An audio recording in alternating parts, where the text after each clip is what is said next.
Volcanoes are just the most dramatic part of the violent geologic upheaval that is the Great Rift.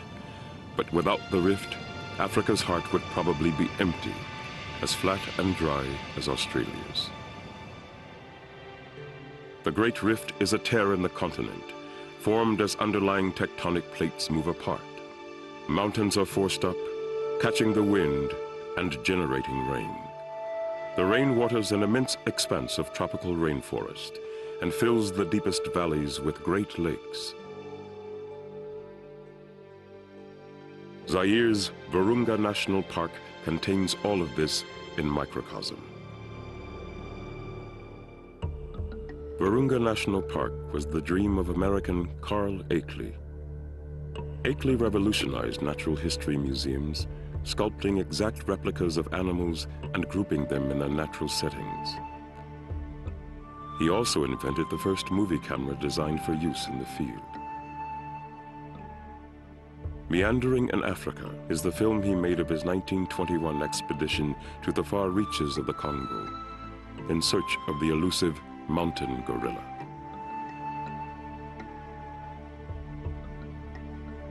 For 6 weeks, he traveled through an Africa alive with the energy and color of diverse traditional cultures.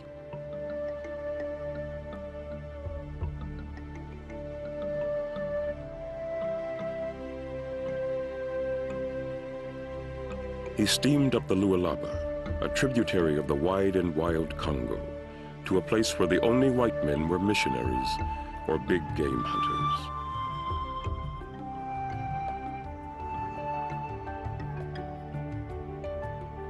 It was a world still ruled by tribal law and the vagaries of nature.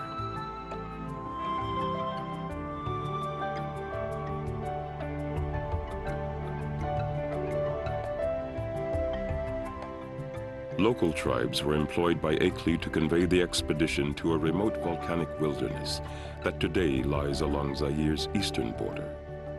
Big game hunters had shot gorillas there. All their scientific gear and all the comforts of home were carried 10,000 feet up the steep volcanic slopes by resolute porters.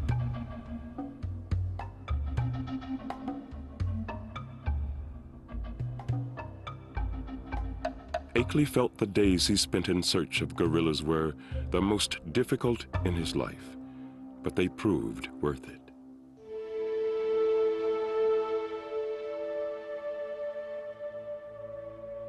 A family of gorillas spotted him and actually climbed a tree to get a better look.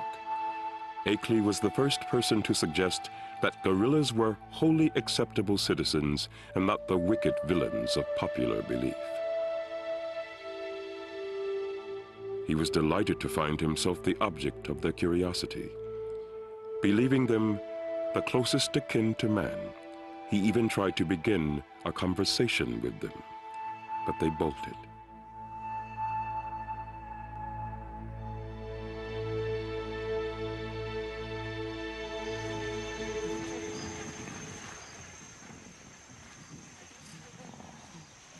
Enthralled by the gorillas, Akeley campaigned to protect them.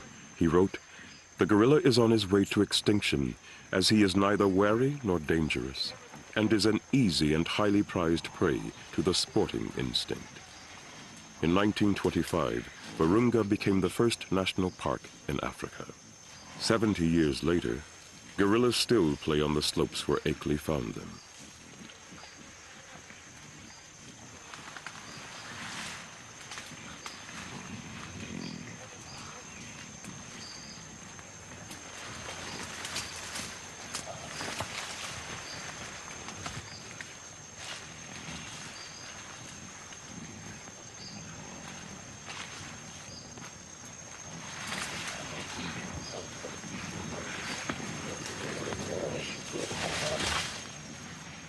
Akeley predicted, "Were the gorillas protected, I am certain they would become so accustomed to man that they could be studied in their native surroundings."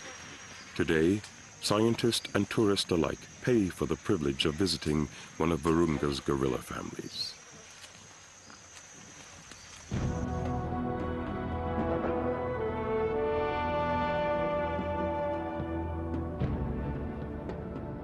Originally, the park covered just the gorillas' volcanoes, but thanks to Akeley's vision, its borders were extended 100 miles north to the very top of the Ruwenzori, the fabled Mountains of the Moon. Their glaciated peaks rise more than 15,000 feet into a world of clouds.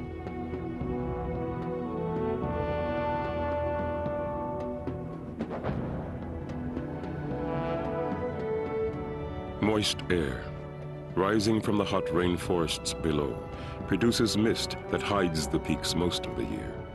Several expeditions passed by before Stanley finally saw them in 1888 and reported that the legendary Mountains of the Moon, the mythical source of the Nile, really did exist.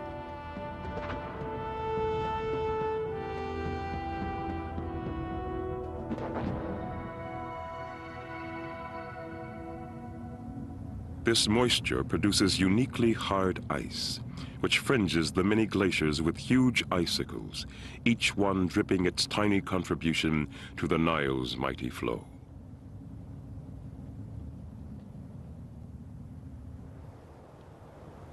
Every dawn finds a world wrapped in winter.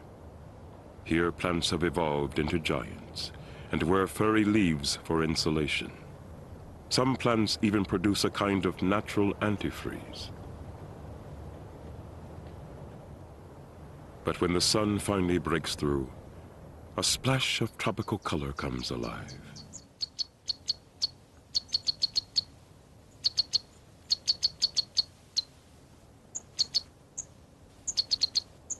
A sunbird sits on the 10-foot flower column of a giant lobelia. Feathery insulation protects not only the bird, but the tiny flowers that provide him with sweet nectar. In return, the sunbird helps pollinate the plant. It also eats insects that breed in the tiny reservoirs of antifreeze-protected water trapped within the leaves. The strange plant life of the Ruwenzori changes with altitude. Everlasting flowers, 15-foot lobelias, and the spiky crowns of giant groundsels dominate life in the freezing mist above 12,000 feet.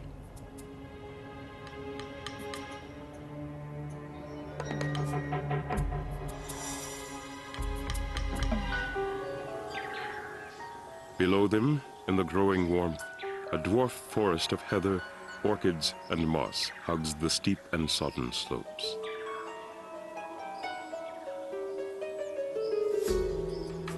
Africans have named it the place of the beards.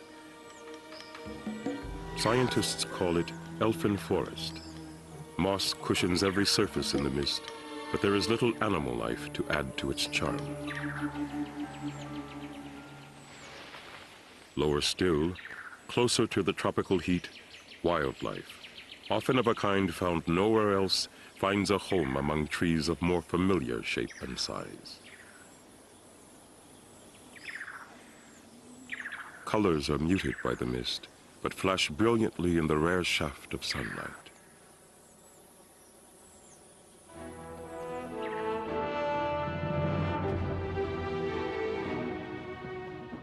The storms over the Mountains of the Moon spawn hundreds of streams that spill down into the Semliki River,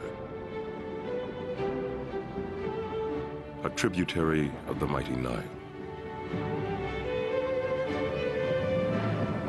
It passes a maze of rain-etched spires.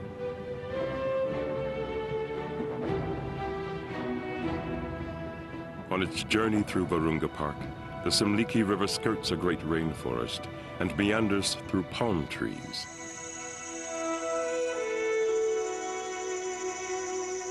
Here, there's even a bird of prey that feeds on oil palms, the palm nut vulture. On the savanna, it eats carrion, but here it eats palm nuts, whose bright pigment puts color in its face. It accidentally scatters nuts onto the ground. Manna from above for an African civet.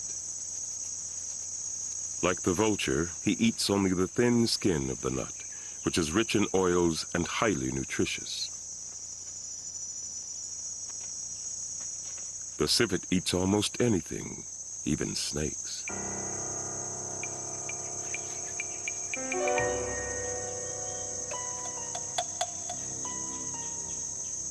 The tiny cobra raises itself to meet its outsized opponent. The civet is too slow to catch the head.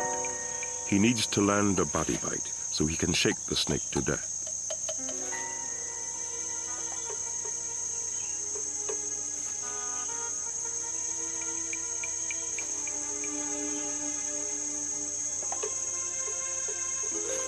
It's a risky business. One bite from the cobra could kill a human, let alone a civet.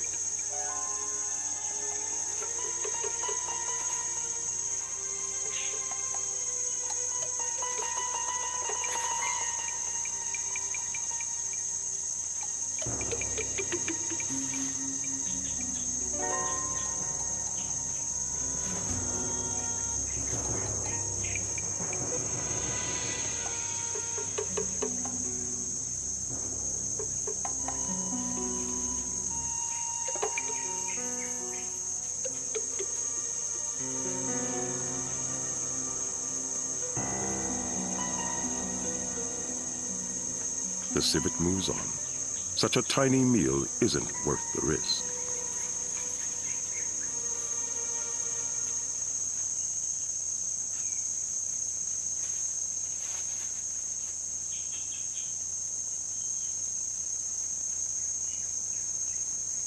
The Great Simliki flows for miles through these forests of palm trees.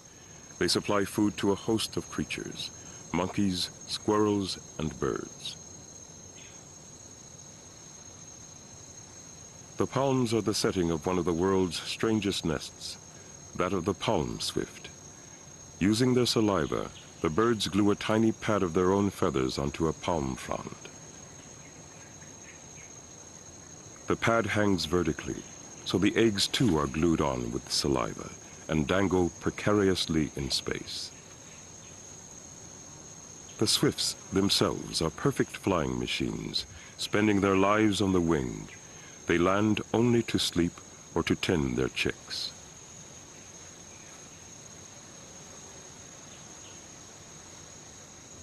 To incubate her eggs, the female clings to the nest pad with her claws, pressing her belly up against them. When she needs to feed, she simply drops away into flight. The hanging nests are hard for predators to reach, but on windy days, one or both of their eggs are often lost.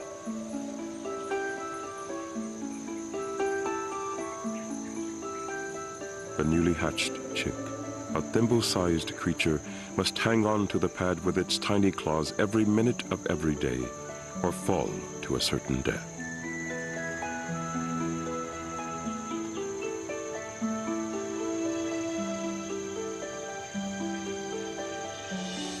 Its parents are combing the skies for insects at 80 miles an hour. They visit the nest some 20 times a day to regurgitate food for the chick.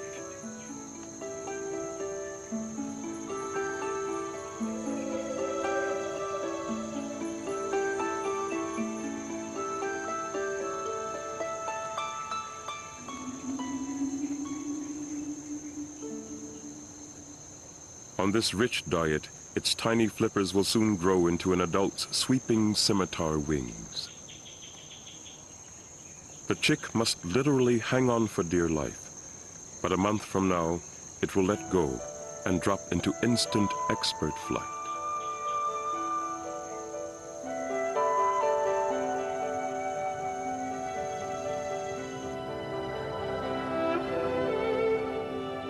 Eventually, the palm grows thin out as savanna replaces the forest.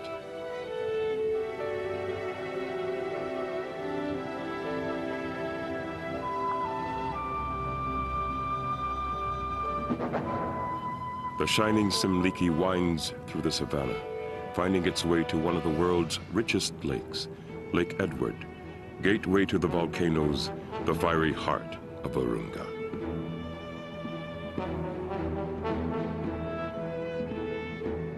Nestled against the western wall of the Great Rift Valley, the waters of this lake breed a strange spectacle.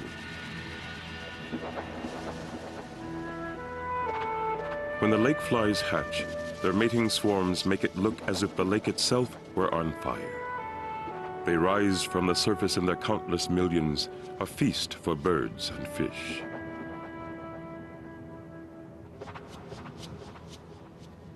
The lake's incredible fertility is governed by its huge herds of hippos. They're everywhere. Along the lake shore, in all the streams and waterholes, and in the mud.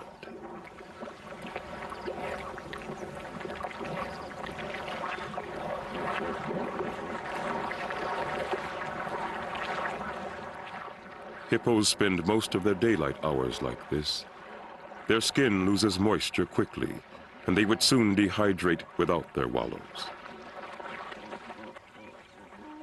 In some places in Virunga, wallowing turns into a beautifying mud bath. Along the banks of the Rutsudo River, deposits of fine white clay turn the hippos into living art on an epic scale.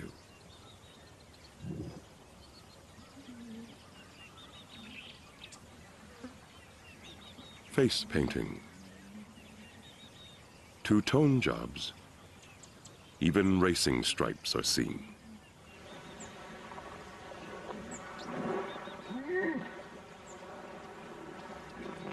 A quick dip, and the slate's wiped clean.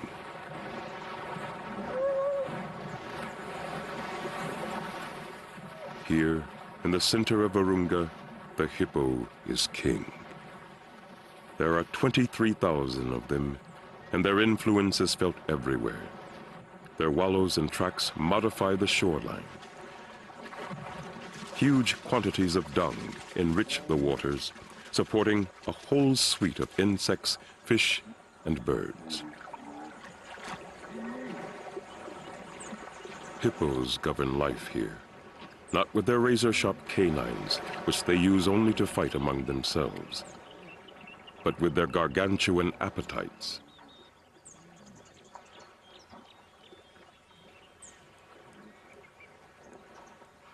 Hippos graze with their sharp-edged lips, cutting a 2-foot swath like living lawnmowers.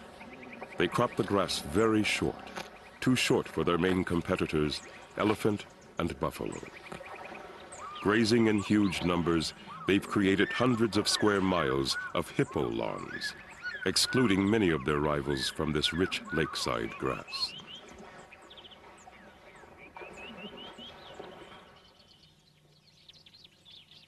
But hippos have delicate muzzles. A few thorny twigs prevent their grazing, allowing bushy thickets and long grass to invade the lawns, food and cover for bush buck and buffalo. While elephants feed on the reeds that the hippos do not eat.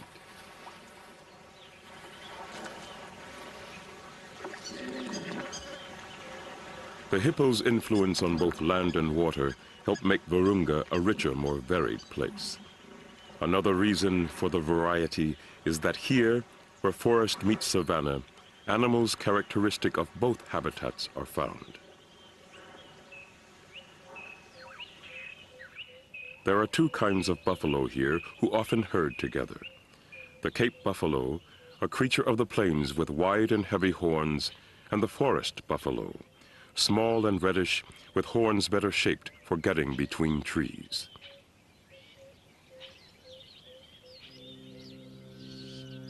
Because the hippos must return to their watery wallows each day, their influence ends just a few miles from the lake's shore. Beyond that, below the Rift Valley wall, another creature holds sway, an antelope, the Uganda cob. Here, on a traditional mating ground called a lek, the finest males concentrate to compete for mates.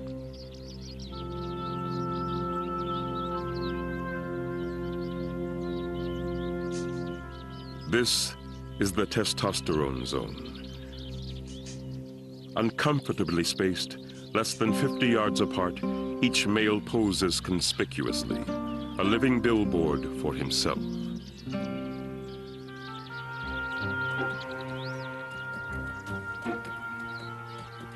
On her day of estrus, a female arrives to choose a mate. All the males in the lek are above average specimens, but the strongest, most desirable fathers for her offspring are those with territories at the center of the mating ground. To get to them, she must run the gauntlet of the lesser males.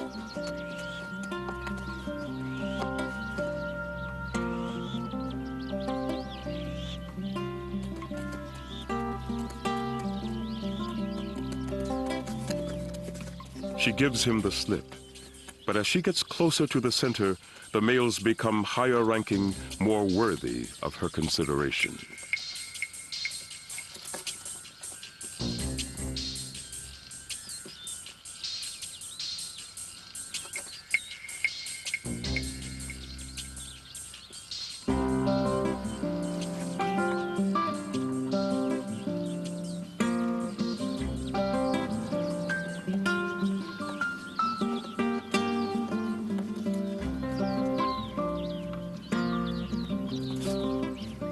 But she has her sights on something better.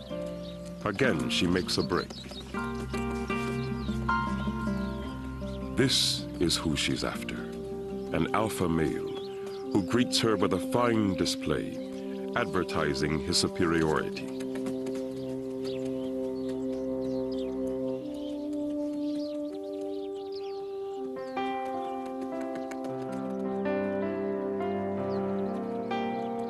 This time she mates willingly.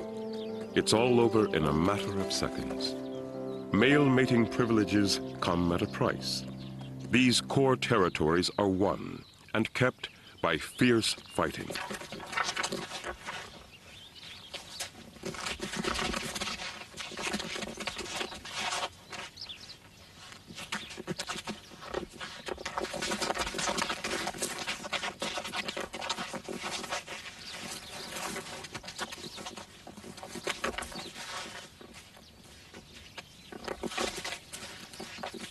A couple of weeks is about as long as any male lasts on one of these prime sites. Then, weakened by stress, he will be forced out and replaced. By always choosing to mate with the victorious males at the center, the females are guaranteed the best available fathers for the next generation of cob. South of the savannah rise the Virungas, the volcanoes that give the park its name. The influence of their inner fires is felt throughout the area.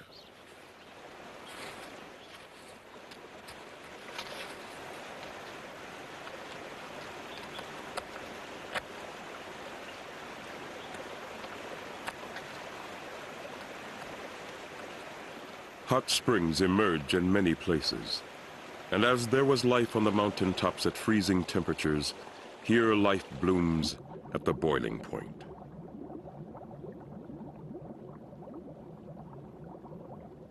Algae flourishes. And just as vegetation changed with temperature on the mountains, here too the kind and color of algae changes as the water grows cooler farther from the source.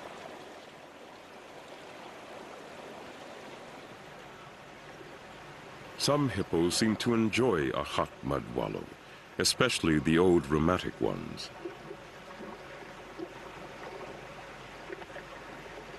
These have moved as close to the hot spring as is comfortable. Reptiles work more efficiently when they are warm, so a morning visit to the springs gets a monitor lizard quickly up to operating temperature. But experience and caution are needed.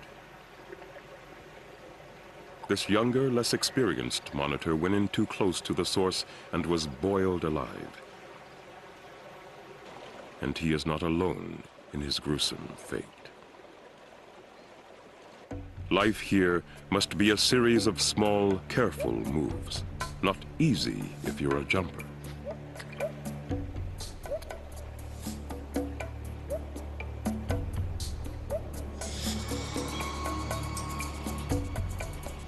But when threatened by a hunting rhinoceros viper, the frog will have to make more than cautious hops. What's needed now are great leaps of faith.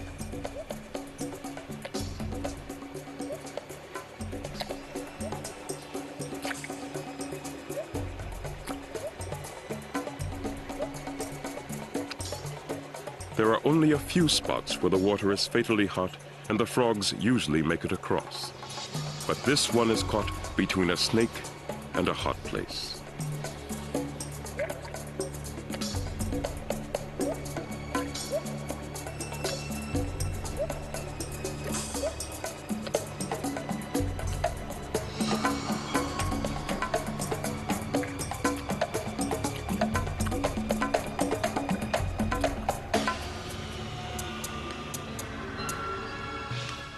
Another tiny victim of the volcano's fires.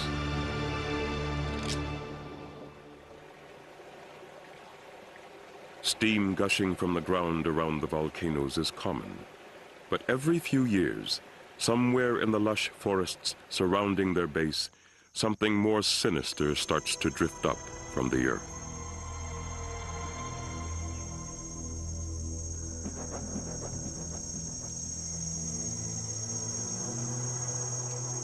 Far below, tree roots have caught fire, sending small smoke signals up to the surface. The volcanoes are turning up the heat, and the forest creatures feel it. There is agitation and tension in the air.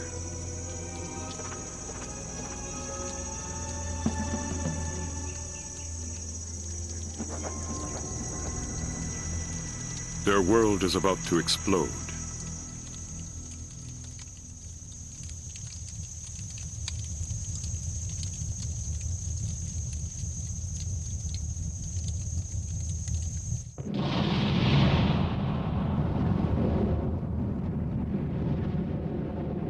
Shooting several hundred feet into the sky, the fountain of magma builds up a cone of cinders. When the crater inside the cone fills with lava, it pours out over the rim. Rocks the size of a church tumble into the river, melt, and are carried away.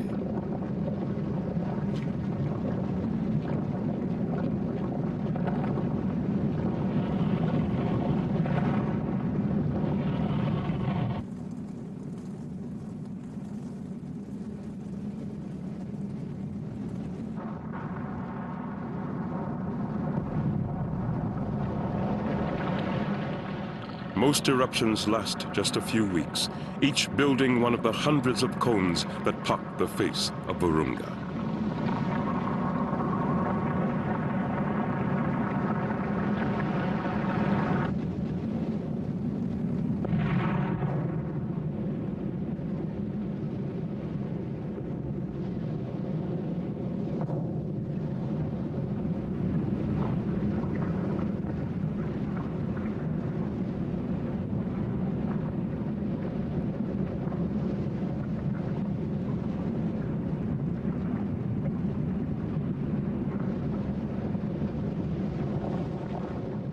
Large animals can flee, but everything else is swept away by these great rivers of fire.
The unstoppable wall of lava consumes all life in its path, while laying the foundation for its rebirth.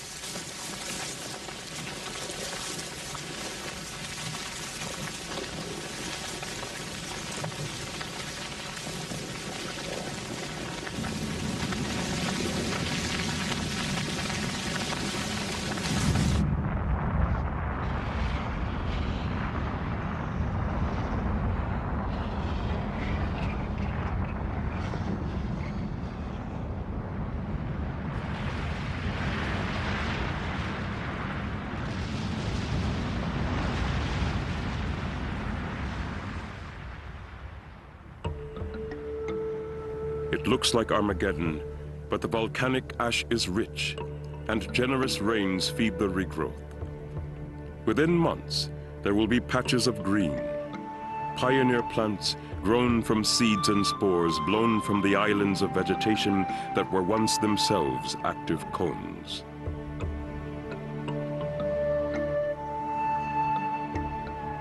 For the volcano preserves even while it destroys.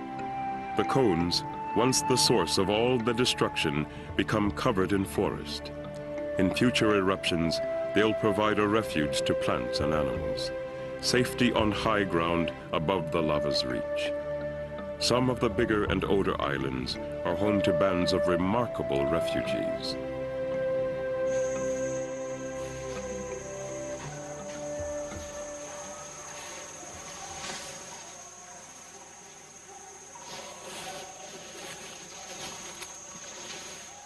Groups of chimpanzees live here, feeding on the fruit of giant fig trees that cover these ancient cones.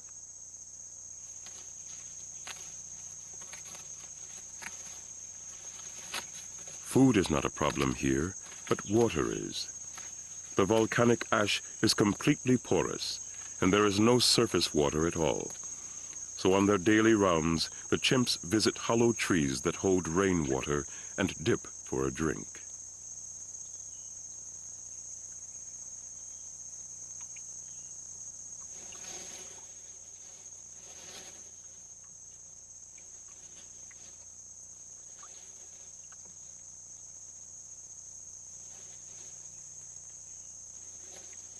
They get moisture in another way too, one that always brings lots of excitement.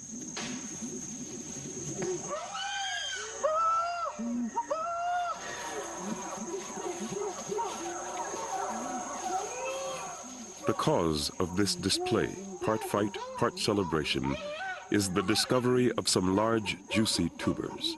The chimps dig them up and chew them for the moisture. They will even carry them around all day, using them like water bottles, nibbling a bit whenever they get thirsty.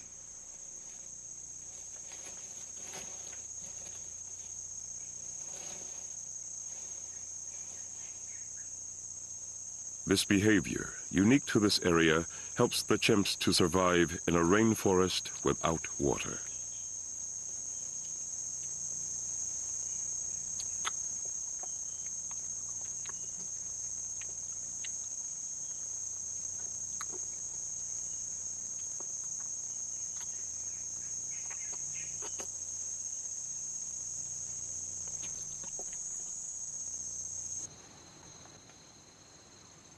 The living and the dead keep close company under the volcano's spell. Everywhere there are reminders of their destructive power. Fast-flowing lava splashing up trees left this forest of 8-foot casts. Some Africans call them the soldiers, a fossilized army frozen in time and space. They make perfect guardians for the most bizarre places in Virunga.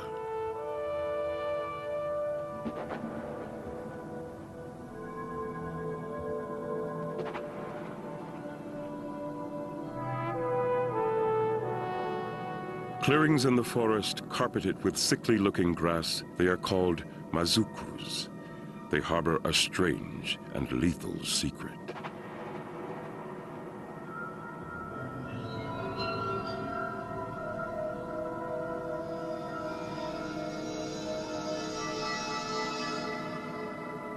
Everywhere there are bones.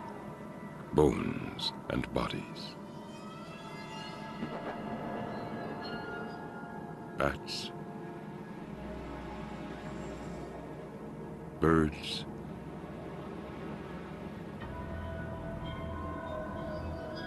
butterflies and buffalo.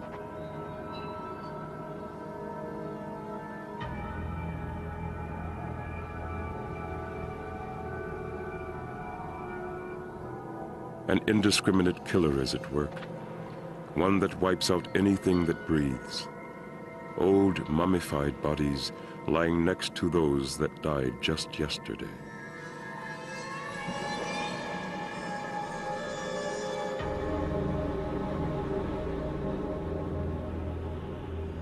During the heat of the day, we see only the victims, the sickly plants and the bones that litter the clearing. But in the cool of morning, the ghostly killer is visible. It is pure carbon dioxide, the fatal breath of the volcanoes.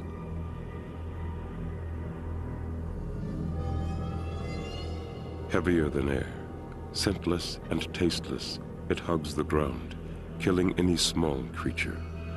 Large animals are attracted to the grass that is never grazed, and with their heads lowered to eat, they too die after a few breaths. The carcasses attract scavengers, vultures and jackals whose own bodies join the collection. Only in the heat and wind of the day, when the gas rises and disperses, is it fairly safe to enter a Mazuku.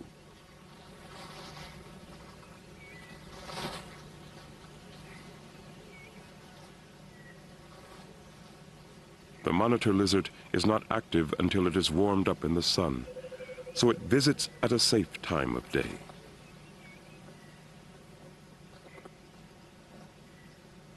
But the dead snake it can smell is in a depression where the gas emerges and persists even in the heat. Carbon dioxide works frighteningly fast. The lizard takes a breath, feels the lack of oxygen, so takes another, deeper one. Its tongue and mucous membranes already turning blue from anoxia. It is fast running out of time.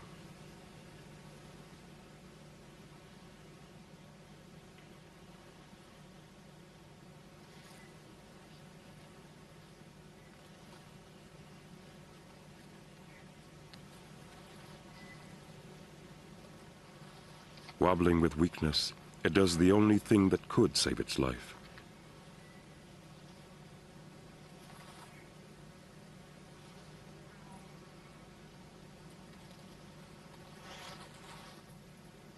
It doesn't have the strength to climb out of the depression, but it has got its head above the level of the gas.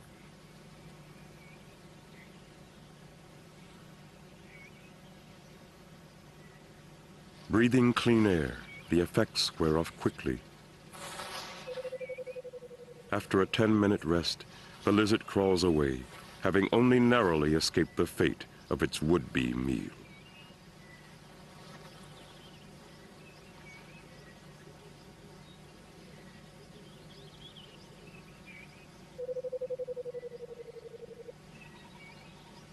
Here on the edge of the savannah, palm nut vultures often feed on carrion. In the early morning, one is attracted to the body of a young cob.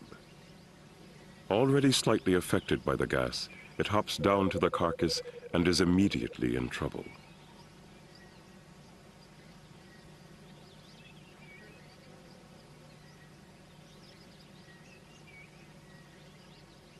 Not understanding the problem and hungry, it lowers its head to feed, making the same mistake so many others have made before, here in Africa's strangest cemetery.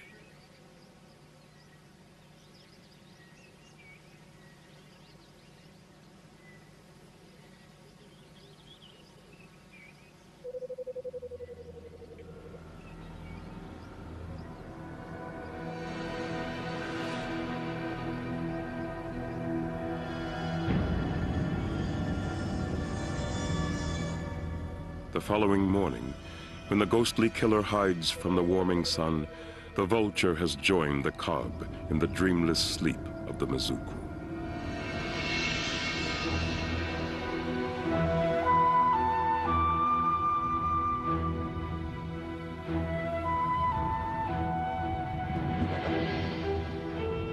But the volcanoes don't just destroy life. They also create unique conditions for its continual evolution. The volcanoes themselves evolve, eventually becoming extinct.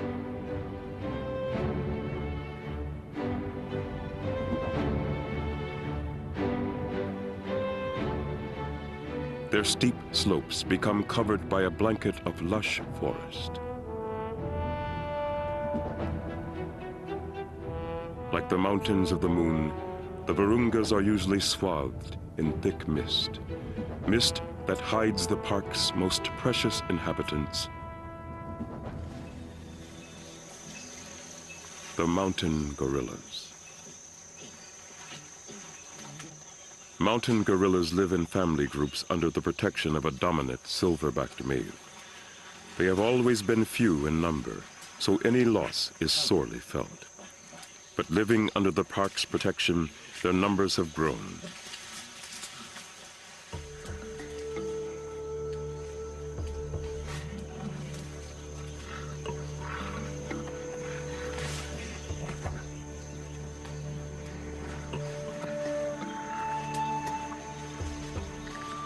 In recent years, they have begun to pay back the favor.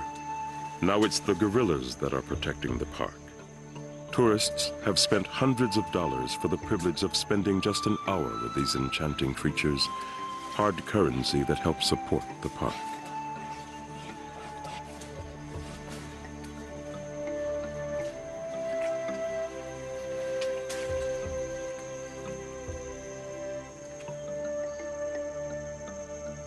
Because their vegetarian diet is so moist, mountain gorillas seldom drink.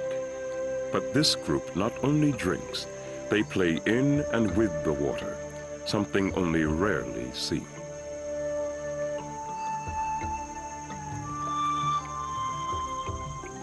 Perhaps leaves decomposing in the water have turned it into a tasty tea.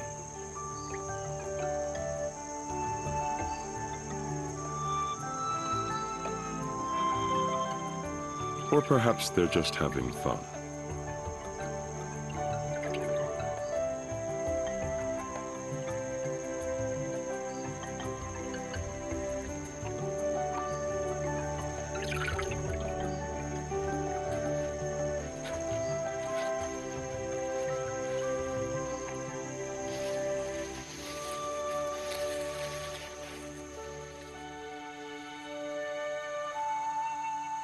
Scientists are studying the gorillas, trying to understand their behavior and their kinship with us.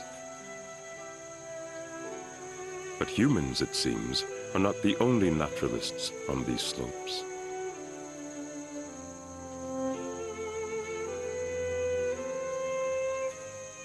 While their cousins, the chimpanzees, regularly eat small animals that they capture, gorillas don't behave that way.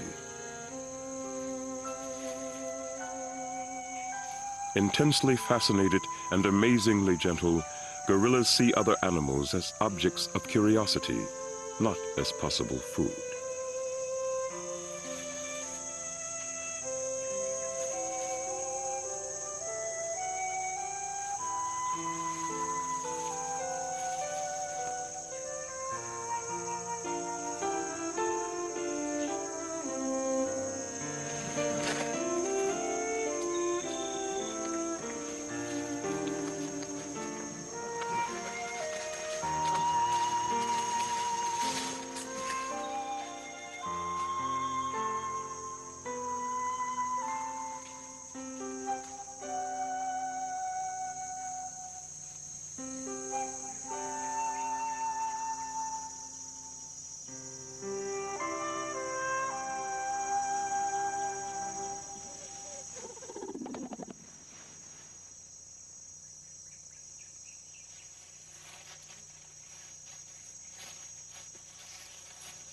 A neighboring silverback has brought his group close and is advertising his presence by beating his chest.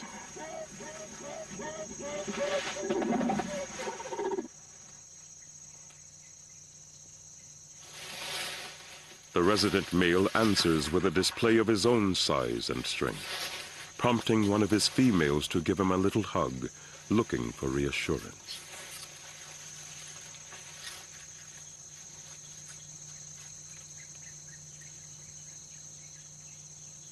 While the rest of the group shows scant interest, the two males pose parallel to each other, displaying their massive heads and shoulders, their arched silvery backs, and beating their barrel chests in a highly ritualized show.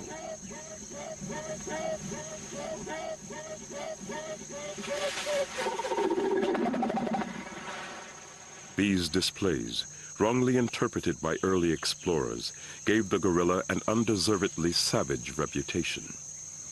But when Carl Akeley met his first gorillas, he immediately felt their kinship with us. As soon as you have anything to do with the gorilla, Akeley wrote, the fascination of studying him begins to grow on you, and you instinctively begin to speak of the gorilla as he, in a human sense.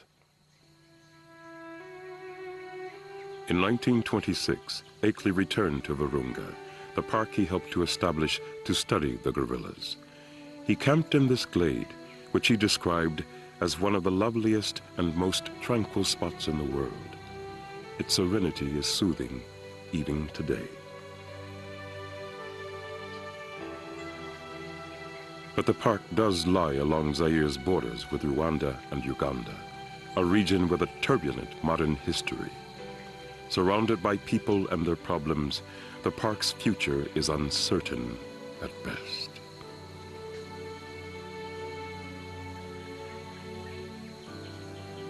Carl Akeley spent just 3 days in camp before he suddenly died. He was buried here, where his heart was. His ghost is still kept company by the gorillas he so loved. And on a clear day, you can still look out as he did and see the heart of Africa spread before you. One of the world's most spectacular national parks, Virunga.